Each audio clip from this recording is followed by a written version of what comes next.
Hello and welcome to SCI GUYS, the show where we talk about the crazy, weird, and wonderful stories from the science world. I'm Corey, and as always, I'm joined by my co-host, Ethan Ruparelia. Hello.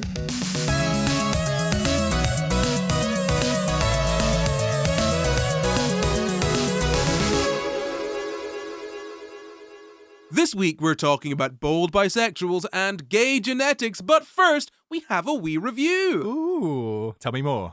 Like, does he have a car? He doesn't, but he does have a wee review, and it goes thusly. The actual best. 5 stars. Literally the only podcast I listen to. Every morning on the bus on the way to and from school, SCI GUYS has taught me more than my science teachers, which isn't saying much, but the point still stands. Best podcast to ever podcast. I love it. That's sweet. I mean, I would say if it's the only podcast you listen to and you're giving it 5 stars. Yeah, don't listen to any more podcasts. No, I agree. Keep it as the one. Yeah, I agree. Like, we are the best when there's no competition whatsoever. Exactly. Yeah, keep it that way.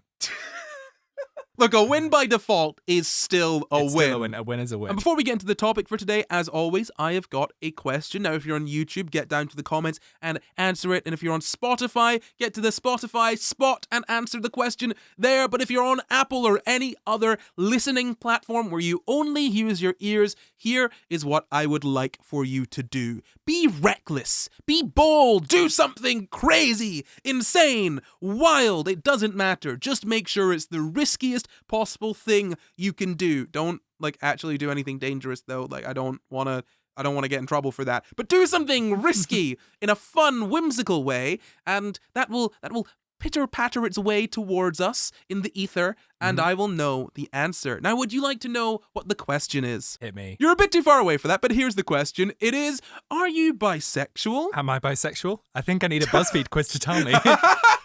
Ethan, I don't know if BuzzFeed quizzes are something that all of our audience will understand. Can you give a Gen Z alternative to BuzzFeed quiz, please? Yeah, okay. It's like if comment sections were official.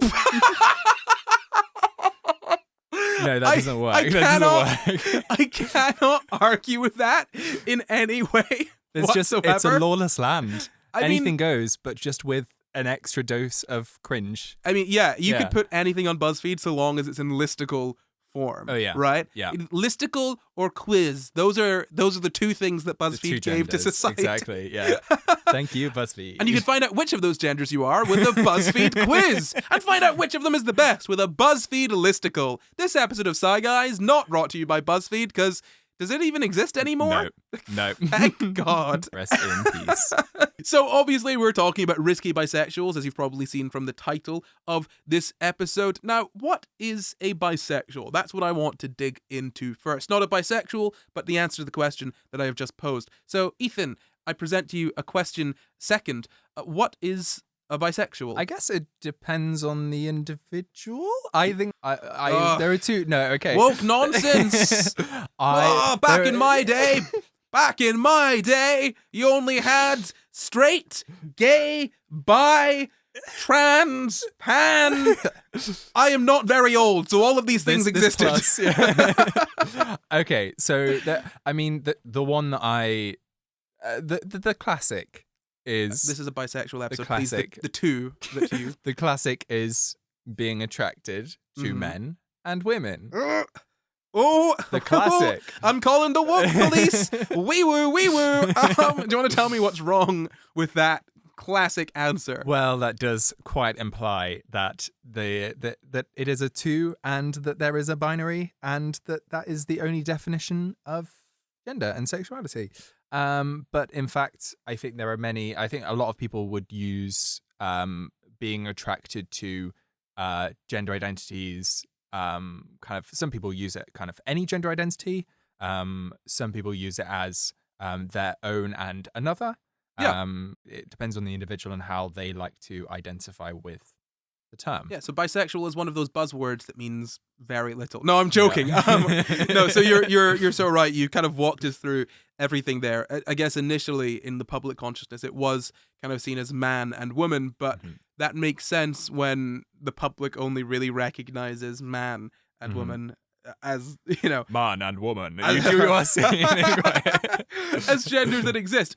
But yeah, I think same and other, your own and other genders is kind of the more accepted definition. I've got one from Stonewall here. Do you know what Stonewall is? Yes. People died, I heard. So Stonewall, the charity, not the bar. Got it. Or Okay. the name of the event that happened at that bar. No. Yes, definitely. That's what I meant. People died. I mean, people, yes, that is what people, like, if there is one thing you can trust a people to do, it is die. People be dying. Most people, they just most won't people stop. are dead. Like, think about that for, we're becoming one of those podcasts, but bro, just think about that for a second, right? Like, isn't that most just people mad? alive today are dead. Whoa. It's crazy, right? That's crazy. No, past the no. So Stonewall, it's a charity. Is that where we go? Oh wow, full circle. Yeah, so exactly. Stonewall is a charity named for the Stonewall Inn and the Stonewall sort of riot uprising that took place. It's an LGBT charity. Yeah. That was the answer that I was looking for. Okay, I was so close. People died. You were a stone's throw away. God. So Stonewall say, bi is an umbrella term used to describe romantic and or sexual attraction towards more than one gender. Bi people may describe themselves using one or more of a wide variety of terms, including, but not limited to, bisexual, pan, queer. Beautiful. Easy. Also right? words that I would use to describe myself. Yeah, and bisexuals in general, right?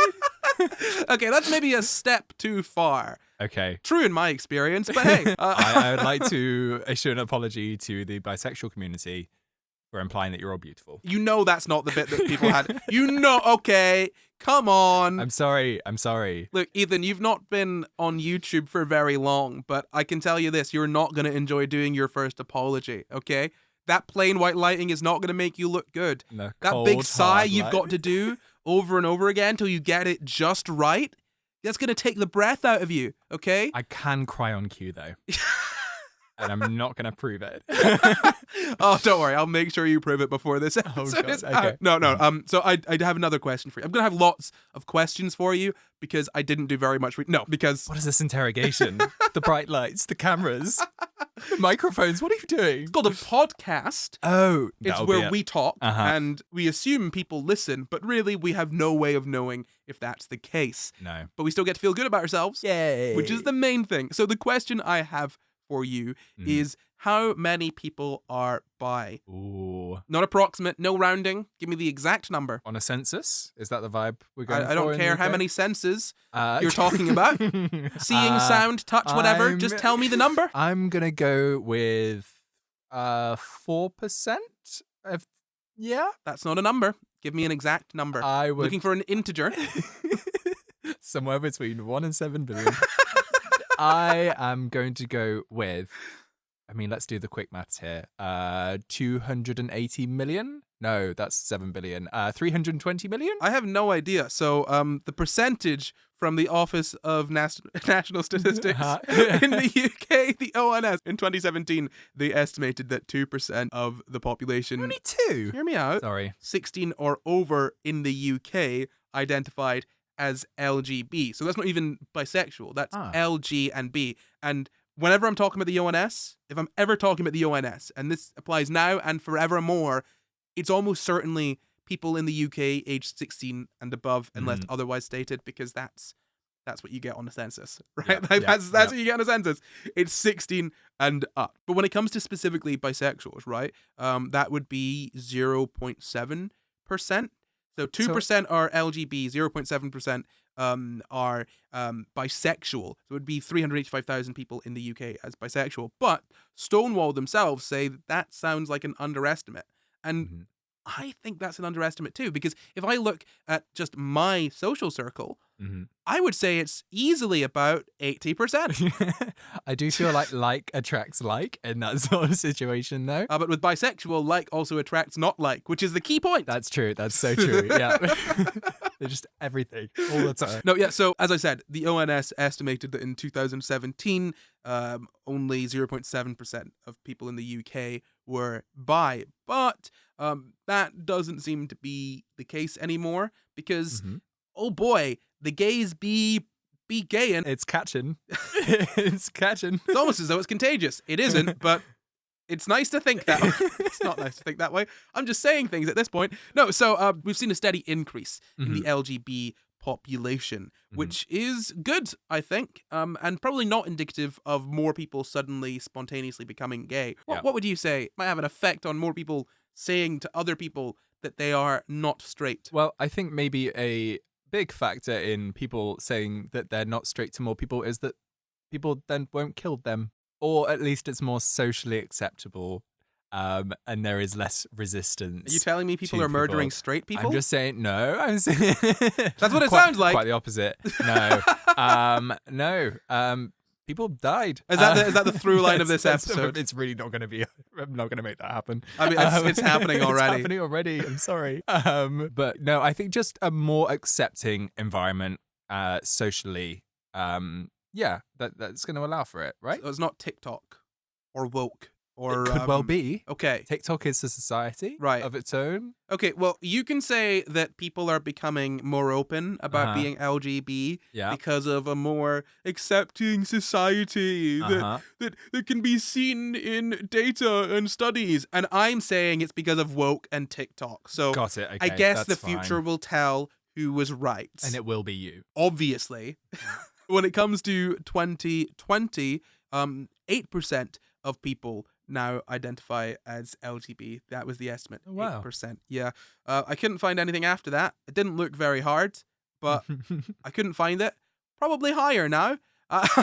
Yeah. Basically, more and more people seem to be identifying as LG or B. But when it gets to specifically the B here, I think it's 0. 0 point minus? I think it's 0.9% of men identify as bisexual and 1.6% of women identify as bisexual. Okay. Yeah. And you know what? Look, again, I'm just going to put some speculation out there.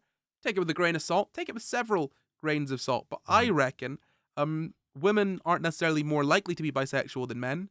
There's probably something to do with patriarchy and toxic masculinity and all of that other woke buzzword nonsense that's making men less likely to want to come out as bisexual. You know, things like being beaten by other men for not being straight. And not in the good way either. Not in the way that bisexuals enjoy, no, of course. Quite the opposite, yeah. Yeah, in a very not good way that honestly is bad to even joke about. But yeah, no, seriously, like this is the thing with these statistics, right? I feel like some people take things at face value. And we're going to be talking more about this sort of thing later on, how the public kind of engages with information, results from sort of studies and whatnot. I think people see this and they're like, so it's more gay is happening, in the same way that they see, like, you know, more people being sort of referred to the child gender sort of clinics. And they're like, it's obviously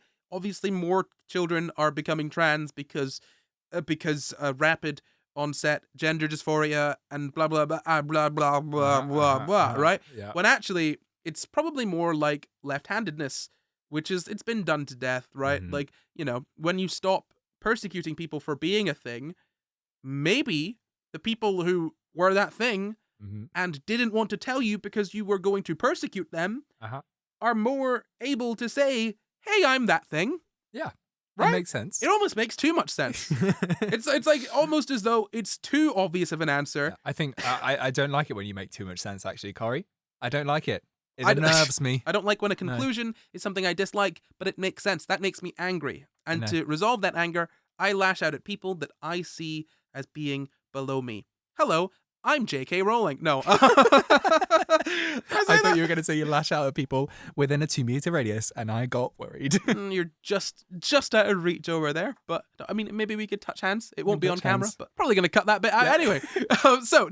We've talked a little bit about the sort of population of bisexuals. We know that women are more likely to openly identify as bisexual than men are, at least in terms of sort of census data and polling data and things like that. And, you know, when it comes to age groups, what do you think is the story there? How would that break down? It makes sense that younger people would typically identify more as being bi. Because of TikTok? Yeah, exactly. Because of TikTok. Those algorithms, they know where they're heading. No, I mean, younger people are more socially liberal. They, you know, on average, yeah. and so it's going to be a more accepting environment. I mean, school in this past 10 years even has changed so much. Oh yeah, absolutely. For how acceptable, you know, it is to be out. It's incredible. Yeah, I mean, there are kids in school who are like openly trans. It's a Mm. horrible time for them in many cases, but they're able to be openly trans in a way that like wasn't necessarily possible, for people of our age about 10 years Yeah. ago, Yeah. So in the past decade, there has been at least a slight change for the positive. Obviously, in slightly less than a decade, there's been a much larger swing towards the negative, but Uh-huh. in general, but with younger people, there is, children are our future and all that nonsense, but Yeah. younger people are more open and more accepting and less sort of, I guess, held back by the prejudices Mm. of their elders.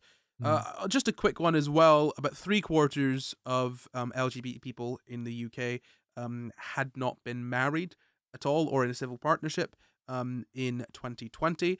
And so obviously then just under a quarter Mhm. were married or in a civil partnership, which Wow. is quite low, right? Yeah. 20, but then obviously younger population, so LGBT people skew younger. Yeah. Which means you're probably more likely to not be married. Also, it Mhm. hasn't been legal for all that long. There's a lot of discrimination. It's Uh-huh. hard to find people, all of that sort of stuff. And also, it's marriage is less of a sort of necessity. Yeah. I think in sort of queer relationships, it's not necessarily something that is absolutely on the trajectory for all couples in the way that it is sort of an expectation for heterosexual relationships. Yeah. Fuck monogamy is what you're saying. Want to Is say that one? What? What? Monogamy? What? Yeah, one more time. So what you're saying is fuck hell. Monogamy. I'm allergic to it seems. I'm not. Come on, I'm giving you one more chance. Fuck monogamy, basically, is what you're saying. I mean, yeah, sure, yeah. Yeah. Consensually, Uh-huh. and only when you're not in a relationship with anyone else. Otherwise, Yeah. monogamy would not enjoy it. So, moving on, I want to do some biphobia and discrimination. Ooh, yes, please. Can I partake? You're greedy, and that's bad. Have both slices of the cake. Why don't you? You are lesser because of your sexual orientation. Mm-hmm. There you go. Becoming- That's some biphobia and discrimination. And we're going to just keep it like that, send it out, and I'm going to get it flagged on YouTube the second it goes out. This is going to be fun. Yeah. No, so that was an example of biphobia and discrimination. Oh, I was enjoying it. You were enjoying it? Yeah. Great, then it's not discrimination. YouTube Yeah. censors, please do not Mm. take that down. Yeah. But yeah, no, do you know anything about biphobia or discrimination? Yeah, I mean, it just bi people being greedy is one of the most kind of, Yeah. like prevalent stereotypes around bisexuality in general, right? Yeah, absolutely. Absolutely. And like, I think this is something that people tend to not sort of pay attention to, which is that biphobia is kind of different to homophobia, right? People Mhm. will often use biphobia almost as a synonym for homophobia, or rather they'll use homophobia as a synonym for biphobia. They're talking about sort of discrimination leveled at a bi person for being bi. They'll be like, oh, homophobia, because it's about you being interested in the same gender as yourself. And it's like, well, yeah, but there are also sort of specificities there when it comes to biphobia. So Stonewall commissioned YouGov to do a survey, and here are some things that they found amongst bisexual people. So I think they surveyed about 5,000 LGB people, Mhm. and yes, 5,000 LGB people, and some of those people were bisexual. Can't remember how many, but 31% of them. There Do we that. go. 31% of 5,000 is? Oh, Jesus Christ. No, that's not a number. 153? Oh, wait.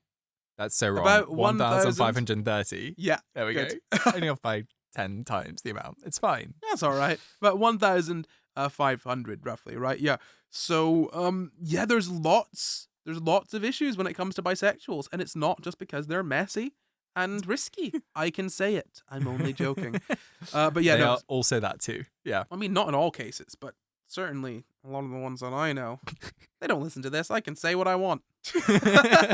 So, yeah, more than 1 in 10 LGBT people have faced intimate partner abuse in the year leading up to being surveyed. Now, when you break that down, that's 13% of bi women, 12% of bi men, and 17% of non-binary bi people. Bi non-binary. That's a tough one. We got to come up with a different word for that, I think. Pansexual? I think it just cancels out. It does. I think bi non-binary just can't. Oh, hold on, wait. Nonary? 9 genders?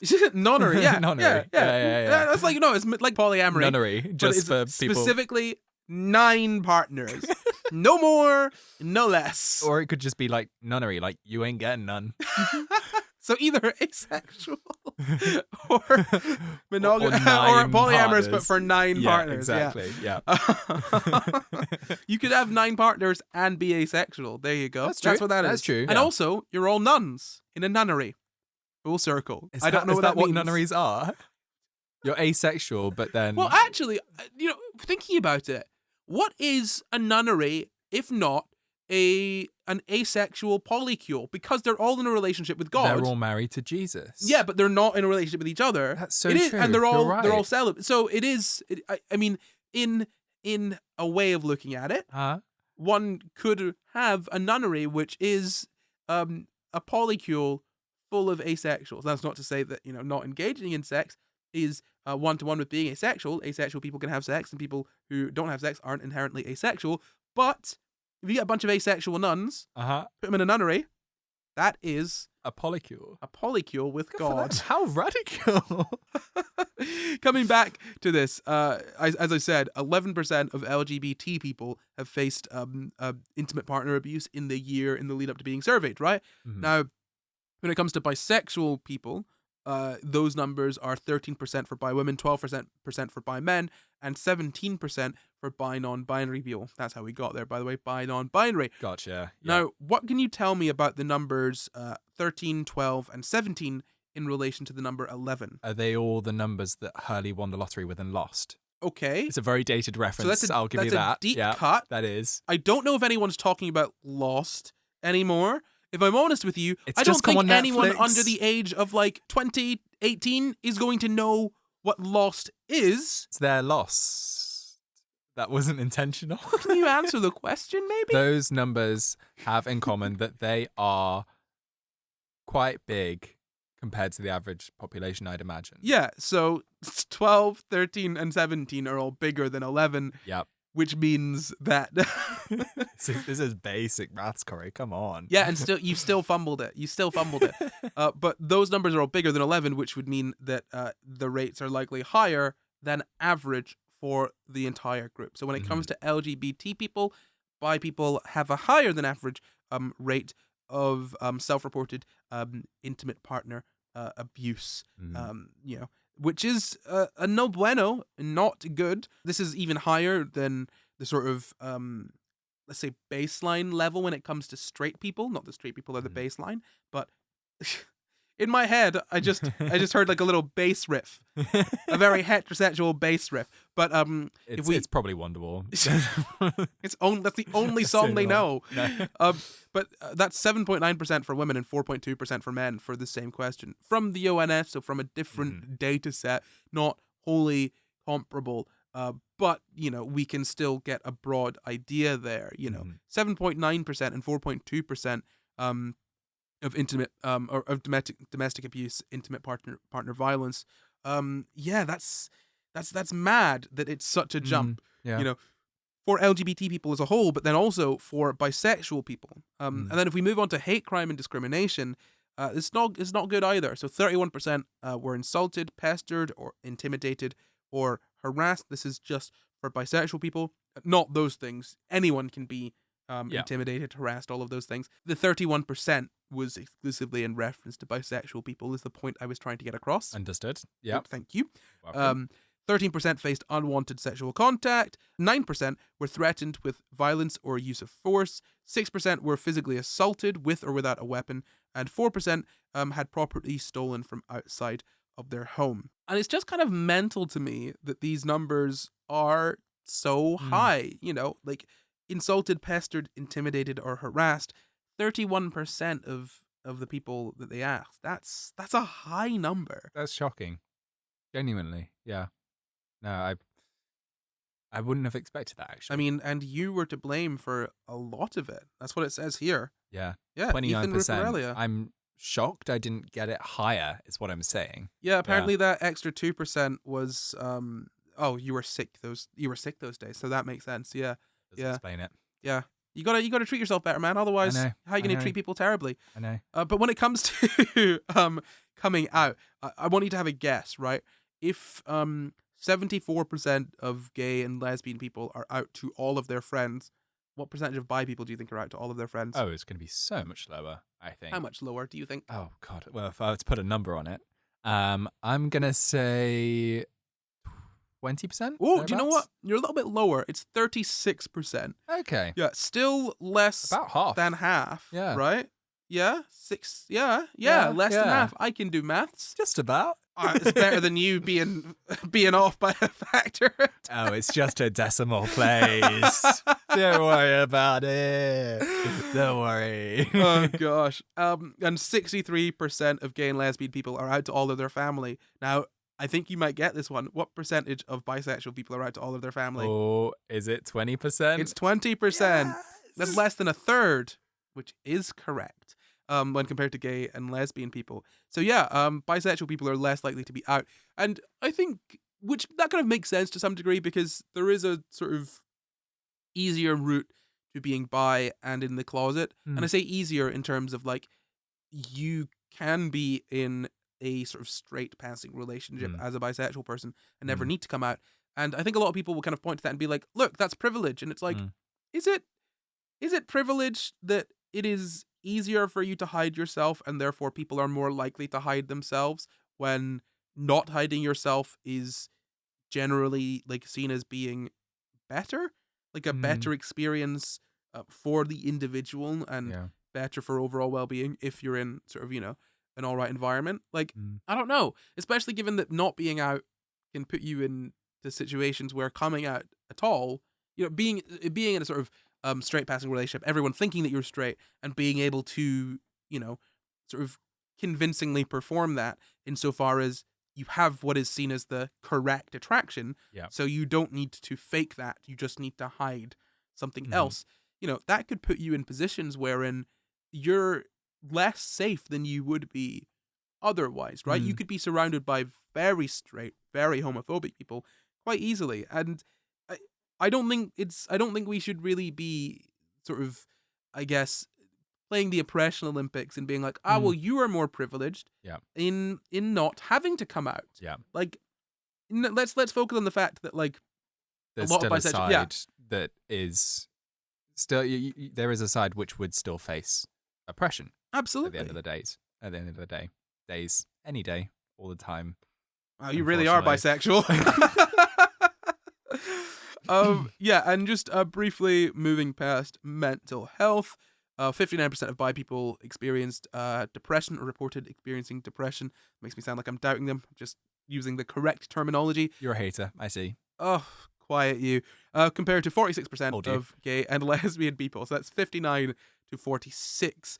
50% of bi people reported life wasn't worth living, and 35% of gay and lesbian people reported the same. 26% of bi people reported self-harming, compared to 11% of gay and lesbian people. So, I mean, we can see that bisexual people, those, you'd think that, I guess sort of common sense would indicate that bisexuality would probably come with fewer problems, but it seems from the data that bi people actually are having like a real rough go of it. Yeah. Yeah. That's really interesting.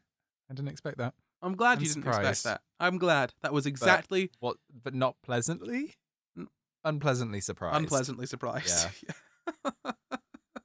Disgustedly surprised. Well, it's a new segment, Unpleasantly Surprised. That was like a TV show where they just tell you like slightly uncomfortable facts. Yeah. It's like... It's like the inverse of QI, like QD, quite disturbing. QI after dark. Yeah, so I just wanted to go through all of the basic statistics before we go into the meat of the episode, the actual study that we're looking at, which you we will do like to do as a bisexual. Oh, yeah. Do you know what? Just for that, ad. Ding-a-ling-ling, this prawn in my hand is telling me that that's the ad bell. Goodness me, Corey, when did you learn to speak to prawns? Well, look, I learned to speak prawn as soon as I subscribed to SCI GUYS on YouTube and also went ahead and followed them on Apple Podcasts and Spotify. That's an awful lot of amazing things you've done there, Corey. I wish that everybody else would do that right now. Yeah, who knows? Maybe if you follow SCI GUYS on Apple Podcasts and Spotify and go ahead and subscribe to SCI GUYS on YouTube, you might be able to speak to prawns too. But how much does it cost? It's absolutely free. What? Yes, and not only does it let you speak to prawns, it also supports the show and helps it get out to more people. That is eminently desirable. Yes, it is. So go ahead and subscribe to SCI GUYS on YouTube and follow us on Apple Podcasts and Spotify if you want to speak to prawns. Warning, subscribing to SCI GUYS on YouTube and following us on Apple and Spotify may not allow you to actually speak to prawns. So the study I actually wanted to get into today is called Genetic Variants Underlying Human Bisexual Behavior Are Reproductively Advantageous. Now, you may have seen headlines, in 2024, this year, as we are recording it, talking about bisexuals being risky, or genes linked to bisexual behavior also being linked to risky behavior. Have you heard anything about that at all? No, I don't read headlines. I just read the articles. It's really confusing. That makes sense. Yeah, I only read headlines. Everything is terrible. Have you noticed horrendous. It's just, I feel like I'm missing context. I'm missing the bigger picture. And I just, listen, it's everything below the byline. And then I'm there, but it's just so confusing. It's hard to tie it together, right? See, I'm having the opposite situation wherein I have no idea what's going on. All I know is that I should feel lots of things all at once. And they're all very conflicting. Are you sure you're not just going through puberty? Oh, maybe that, yeah. Yeah. It's always puberty. Look, whenever I think, am I hungry? This is what, number 4? No, it's just puberty. Yeah. Do you not go through puberty multiple times? Yeah, it's like an oscillation, backwards and forwards. Yeah. I did biology. No, so before we get into the study from 2024, just briefly mentioning, there was a study from 2019 that was kind of similar-ish, that this kind of was built off the back of. When I say built off the back of, it was kind of the results of this study that, I guess, inspired the researchers to sort of do their study, or at least that's what's mentioned in interviews and articles and the study itself, blah blah blah. You know, all of that nonsense, right? Yeah, like just the inspo. Work comes from other work. Yeah. Don't you inspo me. Don't you use Instagram words in my studio, in my home, under my roof. I just want to see the nature Instagram account where just #inspo at the bottom. I can just imagine it. And then it's just all of the papers that it references. I like that. That is actually, let's change references and bibliography and whatnot. Just to inspo. #inspo. Yeah. Hashtag #inspo. All lowercase as well. Yeah. Yeah, no. And nature, for all of those who are unaware, is like the science journal. Yeah, it's where you go to for all of your, biology and physics and all of the big papers. Your groundbreaking studies and your whatnots, your bits and your bobs. Yeah, and also ones that aren't groundbreaking. It's just got lots of stuff. It's got lots of studies, and I've read some boring ass nature. Oh my god, as well. I've read so many boring nature. Look, being a good study and being interesting to read are not necessarily the same thing. No. God, some of them are a slog, aren't they? I think they should zhuzh it up a bit. You know what I mean? Like, give me a little bit. Try. Some try. A little bit of spice in there. Uh-huh. Yeah. I do like it when there's just it's asking for a diagram, asking for too much. I just feel like I need something. I need a punny title or something. Give me an abstract that has a joke in it somewhere. Yeah. Please. No. Look. Honestly, if there's no joke in the title, abstract, or discussion, I'm disappointed in you, man. Especially when you've got something that is sort of just ripe, or at least the background, the sort of introduction. Yeah, give me a little something in there, right? You've got your time, a little bit of history. It's all right. Throw in a fun fact. And look, you say you wanted a figure, right? Or not a figure. What did you say? You wanted some kind of image, some kind of graphic. A figure. Look, a sexy figure. I'm telling you this, right? There are too many figures. That's a thing that can happen. Too many figures is a thing. It's show, don't tell, right? But in this case, it's tell me, don't show me, stop showing me figures. There's too many. I don't need a figure for everything, especially when you make up your figures. Okay, why are we talking about this? I don't know. This is for no one. This is for no one. This is for us. Anyway. So there was a study from 2019, as I said, that kind of wasn't the basis of this study, but was the sort of previous one to this done by a different team, right? Mhm. So this study, as I said, it was done in 2019. It used data from Biobank, the UK Biobank. Do you know what Biobank is? Sperm bank, right? No, you Right. were quite confident with that, more so than I'd want you to be. Who did I give my sample to then? That was me, and I was simply wearing a disguise. You were dressed as a massive egg. Look, the fact that it was in the bathroom of a club should have given it away to you, okay? But That they were is giving not... free shots. What was I supposed to do? Those shots weren't free. You stole them, okay? Oh, no! I just realized what the shots you were drinking were. And I would like to continue by moving on. So no, Okay. Biobank is not some seedy seed dispensary or receptacle. Repository? Yeah. Oh God, repository is too dirty of a word to. It's not, but it sounds really. Anyway, It's so not a sperm bank. Yeah. it's got nothing to do with sperm whatsoever. And Okay. you've confused people. So to be 100% clear to all those watching and listening, Biobank is not a sperm bank. It is a genetic and health database with from people. With sperm. It is a genetic and health database using data from like a ton of people in the UK. So this study used Biobank. We'll get into more of what Biobank is in just a second, but they basically used this sort of big pool of data for from people in the UK, along with 23andMe, which is why what is it that we always say on this podcast? You and I, we always say it together. We always say that's don't why use you 23 shouldn't. and me. I was being concise. That's what we always say. Just not very well in unison. Yeah, don't give your DNA to a random company that can be bought out, and also will Or a just random store it stranger in a on club. file. Yeah. Look, right. I'm not a stranger. We're very close, okay? And if you're not going to give me your seed for my purposes, then I'm going to have to get your seedy ways. Don't you see? God, thank God the black lights were turned off. Look, honestly, I don't think you should be calling them that anymore. African American, okay? African American lights. And the fact that you had them turned off whilst all the white lights were turned on, this segregation will not stand. It will not see the light of day.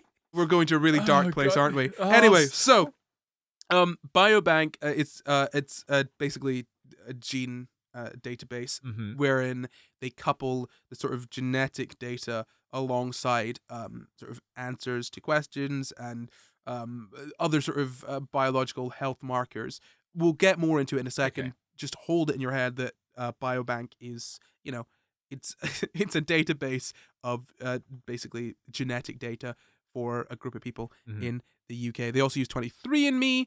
Don't pay someone use 23andMe to take your DNA, as we always Seamless. say. Yeah. Yeah, it's still this study is the largest of its kind. It was a genome-wide association study. Do you know what a genome-wide association study is? No. Of course you don't. You studied physics like a loser. So a genome-wide association study, basically, it looks at the genomes of a whole bunch of people, like a large group of people, or more than one group. So you've got like a control group, people that don't have the thing that you're looking for, whether it's a disease or being gay, a disease. The biggest one of them all. Oh, I'm sorry. What you said? You said young Timmy was ill. What's the doctor said? He's come down with gay. Oh God! And is it's terminal? Oh, I'm so sorry. Yeah. Well, how long has he got? Well, he said he'll live a full life, but he will be gay. I'm sorry, Timmy. Is this where we practice the fake crying? You're fake crying for Timmy. He's gay. Sorry, Timmy. So Sorry, no one has done this. No, so a genome-wide association study, it will basically take you take your group with the thing that you want to study. So let's say it's people who are gay. You've got a group of people who aren't gay. You look at their genomes and you try and find a pattern there, basically, right? Yeah. That's really, really simplified down. but that's broadly what it is, right? And Mhm. so through doing that, you can kind of see, oh, there are these sort of similarities in the genome of gay people that aren't as sort of present in the genomes of straight people. So Mhm. these genes might be linked in some way to this trait that we're trying to study. And you could do that for being gay or other diseases. I'm joking, it's not a disease. It is just funny to say. Ally. I'm not even an ally. I'm one of you. Uh, I just have the strength to be bisexual. Egoism is also a disease. Hey, you leave that one alone. Okay, that's for another day. So that's what a genome-wide association study is. You Ah. look at a bunch of people's genomes, you try and find patterns. Mhm. Now that study, as I said, it was a genome-wide association study, but it was the largest of its kind at the time, and I think today it still is the largest of its kind. It found that certain sort of gene variants could explain up to 25% of same-sex sexual behavior. That's a direct quote there. Now that's quite interesting, isn't it? It is. Right. Yeah. Now that's not quite the same as looking for a gay gene. Damn it. Well, we've done an episode on the gay gene before, but the idea of the gay gene is that there's a gene that is exclusively sort of, I was going to say to blame, but exclusively responsible fault, yeah. for being gay. Yeah, it's at fault. No, exclusively responsible for, the gay phenotype, Yeah. shall we say, Mhm. which is probably not the case, right? It's much more complex than that. Yeah. And especially when you look at sexual behavior, because I want to be clear here, we're talking about same-sex sexual behavior, not necessarily being gay, because Okay. again, you if you're looking at just the behavior, that's slightly different than when you bring in all of the social nonsense of like, look, that's why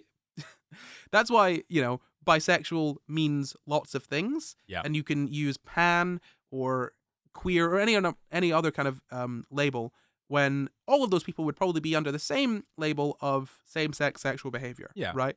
It makes sense. Yeah. And it's, I guess, more easily provable, concrete data to work from, right?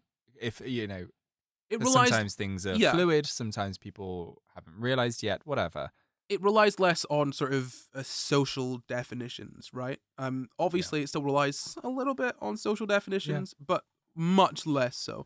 And also, interestingly, those they also found that was linked to risk taking as well. So these sort of gene variants that were associated with being gay were also associated with Skydiving, go-karting, risk taking. Yeah. water rafting. Yeah. So Those Red Bull so when I say- competitions where they build a plane and they have to like fly it off a bridge and see how far they'll go. Is it? I'm imagining that. You're being They're very specific. all just gay. Sure. Yeah. I don't think that's the case, but I don't want to listen to this anymore. Gay people, don't let Corey put boundaries on you. Oh my You god. can take all the risks you want. I want a slow zoom in the edit. Don't let Corey hold you back. You're your own person. Take any risks that you want. I'm not doing a slow zoom. I don't do zooms in these edits. That's too much work. In and out. No, thank you. Okay. No. But I to be clear, Don't by the let way, Corey put limits on your zooms To or be your clear, editing capabilities. it's these gene patterns that are also linked to risk taking, not necessarily the individual genes themselves. Right. I'm not trying to say there is one gene here that makes you both gay and risky. It's just the patterns are also linked to risk taking. Okay. Yeah. I Right. see it. That's not just risk taking, also being open to new experiences, right? Risk taking is a very broad term. It can mean all of the crazy nonsense that you just mentioned. It's not nonsense. It may be crazy, but it's not nonsense. But, Those videos get views, baby. there are many things that constitute risk taking, right? Like just speaking to someone, a stranger in a social situation, in a sort of in a public sort of social situation Yeah. is, it could feel a little risky Ooh, for yeah. some people. So don't close your mind to what risk taking Okay, means. yes. Try and be a little bit more open. I know that's Okay. difficult for you because you are I'm just so narrow-minded. yeah. I'm just Hence so- all of the hate crimes that you be doing. Okay. I know. Listen, I'll open my range of people to which I can hate crime. That's not what bisexual I hate means. all people equally. You really did not understand the assignment. And so this study that I've been trying to talk about for God knows how long, genetic variants underlying human bisexual behavior are reproductively advantageous. Great title. Do you know why? Where's that? Tells you what you need to know. Okay, look, if you understand what the words mean, and you read it on a page. It's done what it needs to do. Oh, it's a really good title, Yeah. I reckon. Yeah. Yeah. It's two authors on it, Siliang Song and Jianzi The Zhang. director of Past Lives? I doubt that. You never know. Maybe it could be. It could well be. I've also probably mispronounced their names, but that's because I forgot to look them up, as I always do. I am terribly sorry. You just always come so under-researched and so underprepared. I literally Your cannot lack come of unless I'm professionalism. under-researched and underprepared. It's like my kink. It's the only way I can finish. I just wish you would come to this with the same level of professionalism and sincerity that I have. Well, your kink is professionalism and sincerity. It is. That's why I'm wearing a bow tie. I'm just not saying where. So it was published on, I think, the 3rd of January, 2024 in Science Advances. And I can read the abstract out for you. I could also not do that. You could go and read it yourself. It's actually a really quick read, I think. But Go for it then. But the paper itself is a quick I see. read. Okay. But the abstract, yeah, because human same-sex sexual behavior is heritable and leads to fewer offspring, how same-sex sexual behavior associated alleles, do you know what alleles are? They're different variations of a gene? Yep, they're just different variants of a gene. So how same-sex sexual behavior associated alleles have persisted and whether they will remain in human populations are of interest. Using the UK Biobank, we address these questions separately for bisexual behavior and exclusive same-sex sexual behavior after confirming their genetic distinction. And it goes on to say about what they figured out and what they actually specifically studied. But that's kind of spoilers, so I'm going to stop the abstract there because I realize something being small on a page is still lots of words. But why is it interesting? So basically what they've done here, right, just to, if you've not understood all of these big, silly science words, why would they put them in an abstract like that? How dare they? Basically, what they're sort of looking to find is just the relationship between certain genes, same-sex sexual behavior, and specifically like the difference between exclusive same-sex sexual behavior and bisexual behavior, right? Ooh, because a lot of studies only, I mean, if you read studies like this, as I do sometimes because it's my job, weirdly, you find That's your that kink. Yeah. clearly, you find that they sometimes don't separate out bisexual behavior from same-sex sexual behavior, or exclusively same-sex sexual behavior. And sometimes they'll just disregard bisexual behavior altogether, which It's an injustice. Yeah, well, I mean, Yeah. it's biphobia, clearly. I mean, it makes sense from a sort of a study building perspective. You don't want to give yourself put too much on your plate, and have too many variables going about. But yeah, no, it is difficult to figure things out when you're either not drawing a dividing line or you're just ignoring sort of bisexual behavior. But yeah, the reason that they're sort of looking at offspring is because, again, really the question that we're kind of looking at here is how same-sex behavior exists, given that, you know, to most people, it doesn't seem to make genetic sense. Do you know what I mean by that? Yeah, I do.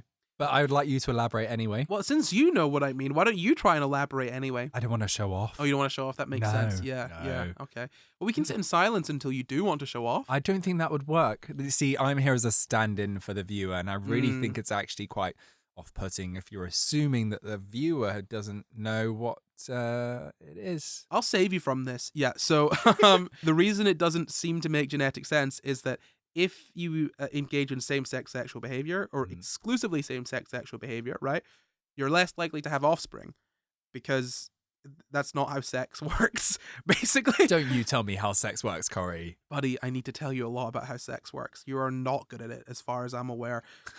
So no, basically the idea is that, like, if you engage in same-sex sexual behavior, you're going to produce fewer offspring because, you know, you're not engaging in opposite-sex sexual behavior, which produces offspring. Yeah. And so obviously there's a difference in how exclusive same-sex sexual behavior would work compared to how bisexual behavior would work, because bisexual behavior still has the sort of the opportunity of producing offspring, but you would imagine to a lesser extent than exclusive heterosexual behavior. So what they're doing here is basically saying, okay, so there must be some reason that bisexual behavior still exists. Let's try and look into this and see what the sort of what the genetic benefit of bisexual behavior is. Because if you're looking at this from a sort of face value, you don't want to waste your time having sex that isn't going to result in offspring, but clearly there is some sort of benefit to this. And that's just that being bisexual is just Hotter. It's hard and cool. It's hotter and cooler. Yeah. I Yeah. don't make the rules. I mean, It's a biological imperative. You're not too far off, right? You're not too far off. So, yeah, the question is about how same-sex sexual behavior exists, given it doesn't seem to make genetic sense broadly. That's one of the sort of questions they're looking at. Before we get into the answer to that, Biobank, I brought them up earlier. That's where they got their data from. They did not use 23andMe in this study, the 2024 study. That was only the 2019 study that used 23andMe. This one, exclusively Biobank. Now, Biobank, it's been getting data from people who were aged between 40 and 69 years old upon enrollment from 2006. So since 2006, they've been basically tracking data for this group of people, including genetic stuff, urine samples, saliva samples, blood samples. They've answered questionnaires, all of these sorts of things, right? Some kinky shit. Yeah. So it's kind of like a long-term study, and then that data is available if you want to use it in a study, right? So people can be like, hey, Biobank, can we use this data? Yeah, listen, if you don't have access to your own samples at home, just crowdsource it. It'll be fine. So why did they use Biobank, do you reckon? Don't worry, I'll answer it for you. It's because they were asked how many sexual partners they'd had in their lifetime, how many of them were of the same sex, but they didn't ask them for any sexual orientation or gender identity. And they also had a question about risk-taking behavior, so it kind of all lined up. They didn't use 23andMe, they only used Biobank. It had kind of a lot of parameters that they were looking for. And the results were similar to the 2019 study. You found that men in the Biobank who had exclusively gay or bisexual history, their genes explained about 23% of that behavior. That is a direct quote. So that's roughly about the same there. Obviously, 23% of the behavior, it still means that it's not like all nature, shall we say. It's not all genetics. There's still some kind of social or developmental aspect in there. Yep. So you can't stamp out the gays or the bis with a gay or bi gene, because it's not how that works. No, but you can get rid of BuzzFeed. Background. Well done. Good. That's a good loop. So they looked at that data, and what they found was that if you were purely heterosexual, there was a 1.8 children on average if you had a purely heterosexual history, where if you acknowledged bisexual behavior, had about 1.2 children on average. If you had exclusively homosexual behavior, they had about 0.25 children on average. Yeah. They don't have a quarter of a child. It's just Maybe average. they do. Maybe they do have a quarter of a child. Maybe they do. That's not how children work, but maybe they do. So basically, what to take away from this... a quarter of the time. That's not how it works. What to take away from this is that heterosexual people had more kids than bisexual people than gay people. Or not even that, sorry. Bisexuals the greedy ones. Not even that. Sorry, Jesus. I misspoke. People who had exclusively heterosexual behavior had more kids than people who had bisexual behavior, and they had more kids than people who had exclusively homosexual behavior. And I want to be clear here that we are talking about behavior. We're not talking about these sort of social labels, because that's what they were looking at specifically. They didn't have any of these labels. They were talking about exclusively the behavior. And so they did some statistical nonsense working with it. There's no point in explaining it. But we got to that point of the podcast, have we? Well, no. Yeah. Well, no, look, I mean, I could sit and talk about the statistical analysis they did. We can do that, and then you can edit it out. Everyone else can continue with their day. And there we go. That's it done. So, I hope you enjoyed that, right? Fascinating. Yeah, so basically, they looked into it a little bit more, and they wanted to see whether bisexual behavior was associated with having more children.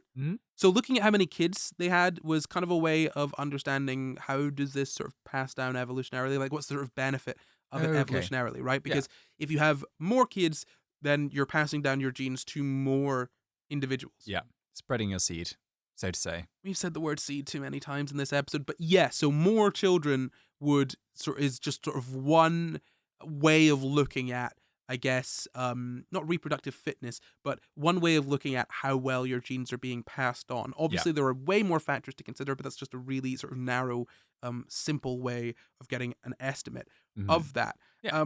And basically, yeah, as I said, genes associated with risk-taking are associated with bisexual behavior, which is like really interesting. Now, obviously, there was criticism about this because, I mean, one, the study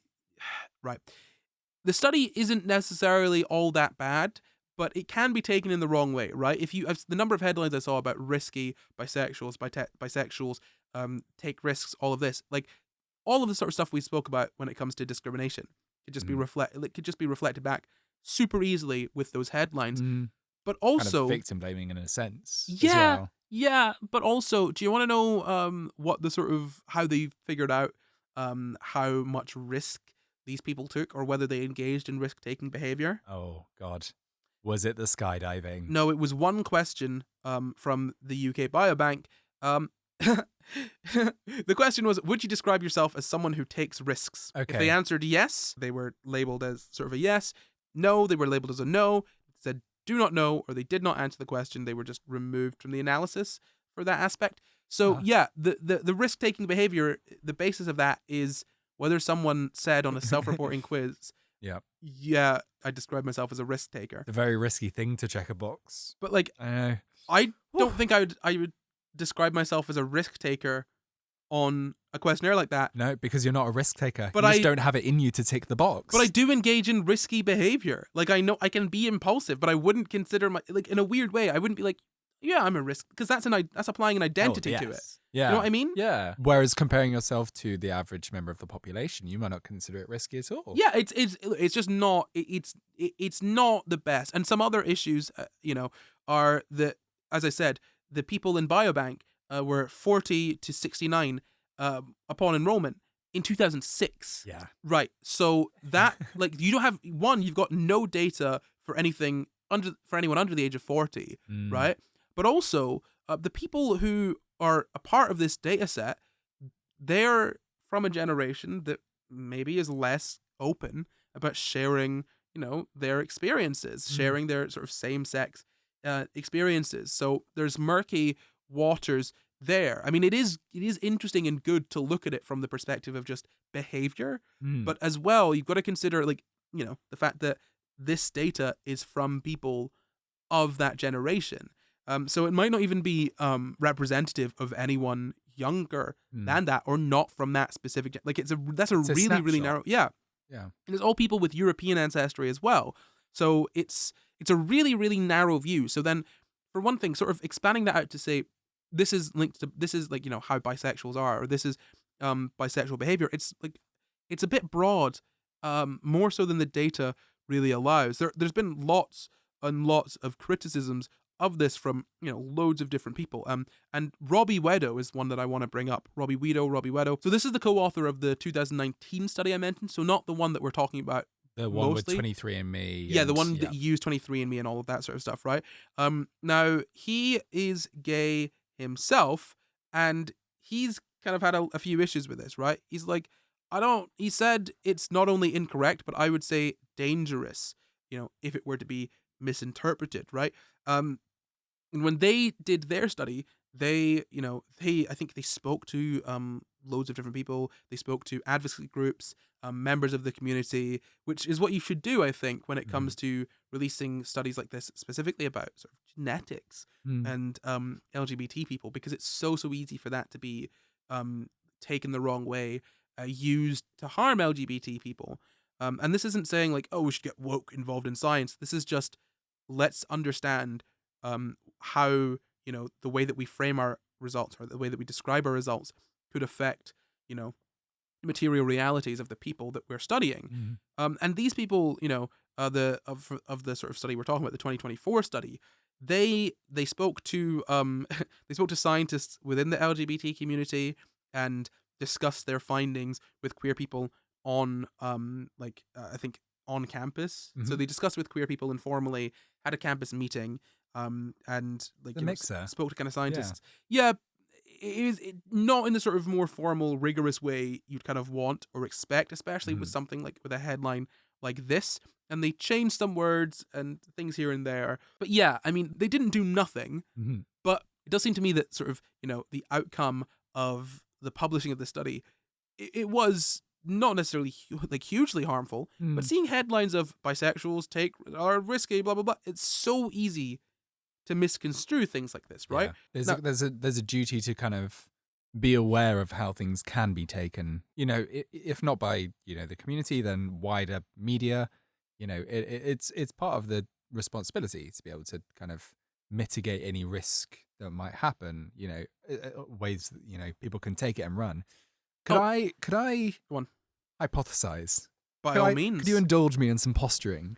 So if we're talking about risky behavior or bisexuality having this, correlation with risky behavior, could it be that, for example, from an older generation that we have seen from census data is less likely to be out and bi?